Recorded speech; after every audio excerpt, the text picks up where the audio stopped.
ओम भास्कराय विद्महे महातेजाय धीमहि तन्नो सूर्यः प्रचोदयात्। ओम घृणी सूर्याय नमः। प्रिय भक्तजनों, हिंदू धर्म में हर दिन का महत्व अलग होता है। रविवार का दिन सूर्य देव को समर्पित है। इस दिन लोग सूर्य देव की पूजा करते हैं और उन्हें अर्घ्य देते हैं।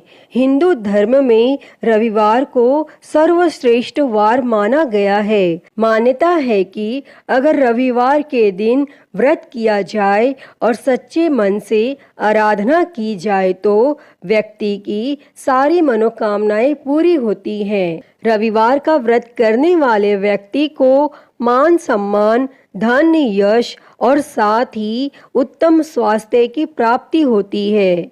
रविवार के व्रत को करने से सभी पापों का नाश होता है तथा स्त्रियों के द्वारा इस व्रत को करने से उनका बांझपन भी दूर करता है। इसके अतिरिक्त यह व्रत उपवासक को मोक्ष देने वाला होता है और इस व्रत को करने से दुख चिंता का नाश होता है। इसके साथ ही बुद्धि भी तेज होती है। भक्तजनों, रविवार का व्रत करने व कथा सुनने से व्यक्ति की सभी मनोकामनाएं पूरी होती हैं। तो आज हम इस वीडियो में रविवार की व्रत कथा सुनेंगे। तो आइए शुरू करते हैं। उससे पहले आप सभी एक बार प्रेम से बोलिए, सूर्य भगवान की जय। ओम घृणी सूर्याय नमः। प्राचीन काल की बात है। एक नगर में एक बुढ़िया रहती थी। वह हर रविवार को सूर्योदय से पहले उठकर स्नान आदि करके घर के आंगन को गाय के गोबर से लीप कर स्वच्छ करती थी और उसके बाद वह सूर्य देव को अर्घ्य देकर पूजा अर्चना करती थी और फिर भोजन तैयार कर सूर्य भगवान को भोग लगाकर स्वयं भोजन करती थी और सूर्य देव उस बुढ़िया से बेहद प्रसन्न थे और उनकी कृपा से उसे किसी भी प्रकार की चिंता और कष्ट नहीं था और धीरे धीरे उसका घर धन धान्य से भरता गया। और उस बुढ़िया को खुश देखकर उसकी पड़ोसन उससे जलने लगी। बुढ़िया के पास गाय नहीं थी, इसीलिए रविवार को घर लीपने के लिए वह पड़ोसन के आंगन में बंधी गाय का गोबर लाती थी। पड़ोसन ने ईर्ष्या में आकर अपनी गाय को घर के भीतर बांध लिया, जिस कारण बुढ़िया को रविवार को गोबर नहीं मिला और बुढ़िया अपना आंगन नहीं लीप सकी। और आंगन न लीपने के कारण उसने न तो भोजन बनाया और न ही सूर्य देव को भोग लगाया और स्वयं भी भोजन नहीं किया। और फिर सूर्यास्त के बाद वह भूखी प्यासी ही सो गई। इस प्रकार उसने निराहार व्रत किया। तब सूर्य देव यह सब कुछ देख रहे थे और बुढ़िया की भक्ति से प्रसन्न होकर उसी रात सूर्य भगवान ने उसे सपने में दर्शन दिए और इच्छा पूर्ण करने वाली गाय देने का वरदान दिया। अगले दिन जब वो सोकर उठी तो उसने देखा कि उसके आंगन में एक सुंदर गाय और एक बछड़ा बंधा था। बुढ़िया गाय को देखकर हैरान रह गई और उसने गाय को चारा खिलाया।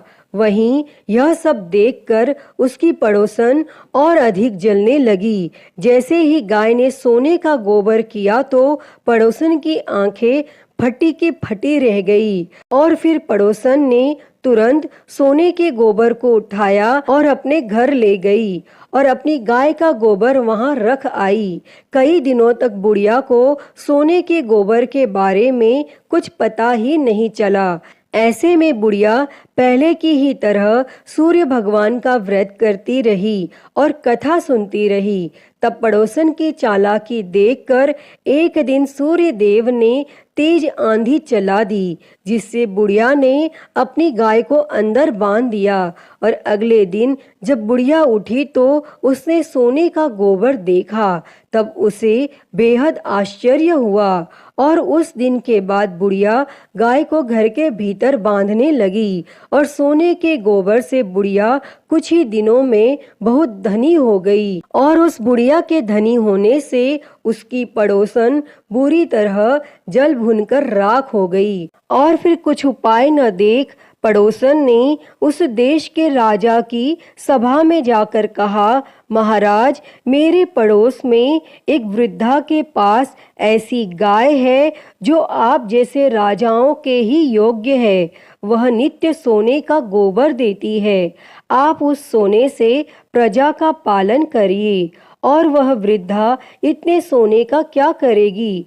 तब राजा ने यह बात सुनकर अपने दूतों को वृद्धा के घर से गाय लाने की आज्ञा दी। और वृद्धा प्रातः ईश्वर का भोग लगा भोजन ग्रहण करने ही जा रही थी कि राजा के दूत गाय खोलकर ले गए। और वह बुढ़िया काफी रोई चिल्लाई, किंतु उन दूतों के समक्ष कोई क्या कहता। और उस दिन उस बुढ़िया ने गाय के वियोग में भोजन भी नहीं खाया और रात भर रो रो कर सूर्य भगवान से गाय को पुनः पाने के लिए प्रार्थना करती रही। और वहाँ राजा गाय को देखकर बहुत प्रसन्न हुआ। लेकिन सुबह जैसे ही उठा, सारा महल गोबर से भरा दिखाई देने लगा। तब राजा यह देख घबरा गया और सूर्य देव ने रात्रि में राजा को स्वप्न में दर्शन देते हुए कहा कि हे राजा, गाय उस बुढ़िया को लौटाने में ही तेरा भला है। उसके रविवार के व्रत से प्रसन्न होकर मैंने उसे गाय दी थी। तब प्रातः होते ही राजा ने उस बुढ़िया को बुलाकर बहुत से धन के साथ सम्मान सहित गाय और बछड़ा लौटा दिया और उसकी पड़ोसन को बुलाकर उसे उचित दंड दिया। और इतना करने के बाद राजा के महल से गंदगी दूर हो गई। तब उसी दिन से राजा ने नगरवासियों को आदेश दिया कि राज्य की तथा अपनी समस्त मनोकामनाओं की पूर्ति के लिए रविवार का व्रत रखा करो। तब व्रत करने से नगर के लोग सुखी जीवन व्यतीत करने लगे। कोई भी बीमारी तथा प्रकृति का प्रकोप उस नगर पर नहीं होता था। सारी प्रजा सुख से रहने लगी। अतः हे सूर्य देव जी, जैसी कृपा आपने उस बुढ़िया पर की, वैसी ही कृपा इस कथा को कहते, सुनते और हुंकारा भरते सब पर करना। तो सभी प्रेम से बोली सूर्य भगवान की जय। तो प्रिय भक्तों, मैं उम्मीद करती हूँ कि आपको यह कथा पसंद आई होगी और अगर वीडियो अच्छी लगी हो तो इसे लाइक करें, ज़्यादा से ज़्यादा शेयर करें और कमेंट में सूर्य भगवान की जय लिखना ना भूलें। और महाकाल भक्ति ज्ञान चैनल को सब्सक्राइब कर नोटिफिकेशन बेल को ज़रूर ऑन कर लें। हर हर महादेव। धन्यवाद।